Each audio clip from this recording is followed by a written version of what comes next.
চামাগুৰি সমষ্টিৰ মোৰ সমষ্টিৰ ভিতৰত মোৰ পুৰণা জেগা হ'ল বাজিয়া গাঁও আৰু চিংমাৰী জিলা পৰিষদ। 91 চনত এই দুটা যেতিয়া মই চামাগুৰি খেলোঁ, এই দুটা মানে জিলা পৰিষদ চামাগুৰি সমষ্টিতে আছিলে, আজিও আছে। আৰু গোৰাজান জিলা পৰিষদটো এইটো মোৰ নিজা জিলা পৰিষদ।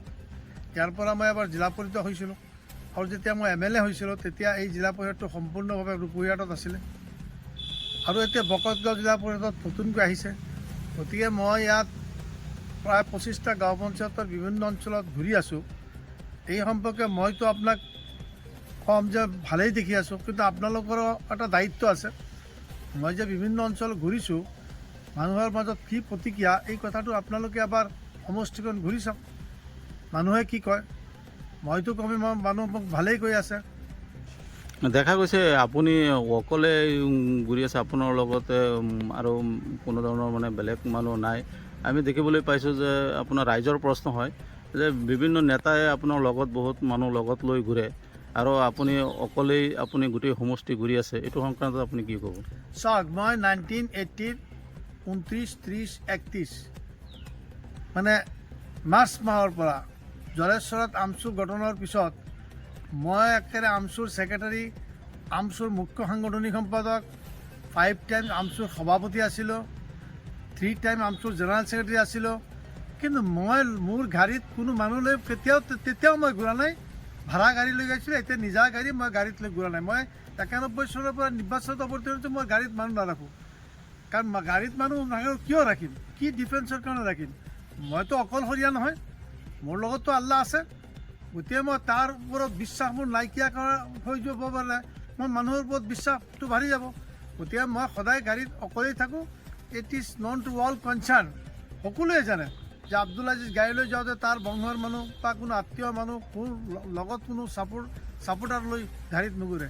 আৰু মই অকলে ঘূৰি আছোঁ, নিৰ্বাচনলৈকে মই অকলে ঘূৰি থাকিম। আপোনাৰ কোনো ধৰণৰ সমস্যা নহয়? নাই, সমস্যা নহয়। মই ইমান দিকে ঘূৰি আছোঁ। মই তেনেকুৱা সমস্যা ৰাজনীতিত কৰাও নাই। মই এবাৰহে MLA হৈছিলোঁ। মইতো মানুহৰ ঘৰ ভাড়ি ভাঙা নাই, মইতো মানুহক বেজ্জতি কৰা নাই। মইতো অপজিশ্যনৰ বিধায়ক হিচাপে মইতো মোৰ সমষ্টিতে বহুত কাম কাজ কৰিছোঁ। কোনো ঠিকাদাৰ বা কোনো কণ্ট্ৰাক্টাৰৰ লগতো মোৰ সম্পৰ্ক নাছিল। 2টা ব্লক আছিল, জুৰিয়া ব্লক, ৰূপহী ব্লক। আজিও যদি ক'ব পাৰে আমাৰ দিনত কোটি কোটি টকা আহিছে, আজিও যিসকল ৰিটায়াৰ হৈছে সেইসকলক যদি সোধে, মই 1% 2টা ব্লকৰ পৰা কোনোদিন 1% খোজা নাই।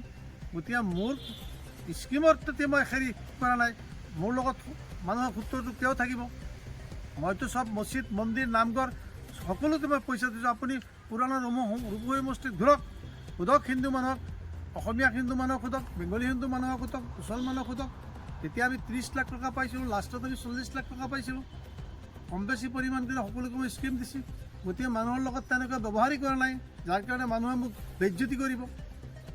আপোনাৰ এটা কথা, ৰাজ্যখনৰ চৌদিশে আপোনাৰ উচ্ছেদ চলি আছে আৰু অসমৰ সন্মানীয় মুখ্যমন্ত্ৰীয়ে আপোনাৰ বিধানসভাত এটা কথা কৈছে যে কংগ্ৰেছে আপোনাৰ 75 বছৰ আপোনাৰ ৰাজত্ব কৰিছে আৰু এই সংখ্যালঘু ৰাইজসমূহে আপোনাৰ কংগ্ৰেছত ভোট দিছে আৰু কংগ্ৰেছে আপোনাৰ চৰৰ মাটি জৰীপ কৰা নাই আৰু এই যিবিলাক চৰকাৰী মাটি আছে সেইবিলাক মাটিৰ পট্টা দিয়া নাই। কংগ্ৰেছৰ এই প্ৰতাৰণাৰ কাৰণে মানুহখিনি মানে আজি উচ্ছেদ হ'বলগীয়া হৈছে, এইটো সংক্ৰান্তত আপুনি কি ক'ব? চাওক, আজিৰ মুখ্যমন্ত্ৰী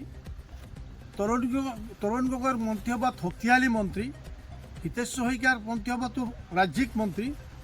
তেখেতে 18 বছৰ কংগ্ৰেছত থাকি নিজৰ লাইফ গঠন কৰিছে। তেখেতক গোটেই ইণ্ডিয়া নহয়, গোটেই অসমৰ মানুহে চিনি পাইছিল কংগ্ৰেছৰ মন্ত্ৰী হিচাপে, কংগ্ৰেছৰ MLA হিচাপে। আজি যোৱা ইলেকশ্যন আৰু এইবাৰ তেখেতে BJP কৰিছে। তেখেতেওতো আছিলে, তেখেতক তৰুণ গগৈ যিমান কথা কৈছে মানিছে তৰুণ গগৈ ডাঙৰীয়াই। তেখেতে আৰু ৰকিবলৈ যি কথা কৈছে তৰুণ গগৈ ডাঙৰীয়াই মানিছে। কেবিনেট মিটিঙত বা এছেম্বলিতো কথা কওঁতে তেখেতৰ মুখৰ পৰা চাইছে, এবাৰ ৰকিৰ মুখৰ পৰা চাইছে। মোৰ জোকাৰি দিলে ভাবিছে মই ঠিকেই কৈ আছোঁ। ময়ো বিধায়ক আছিলোঁ, মই দেখিছোঁ নহয়। তেখেতেতো এই কামটো কৰিব পাৰিলে হয়। তৰুণ গগৈক কৈ পেলাই আজি তেখেতে যে ইমান ডাঙৰ ডাঙৰ ভাষণ মাৰি আছে এছেম্বলিত যে কংগ্ৰেছে এইটো কাৰণে, তেখেততো কংগ্ৰেছৰ মানুহ। তেখেতৰ লাইফটো ক'ৰ পৰা কৰিছে? তেখেত BJPৰ পৰা প্ৰথম MLA হৈছিল নে AJPৰ পৰা হৈছিল? তেখেততো কংগ্ৰেছৰ পৰাই হৈছিল। সংখ্যালঘু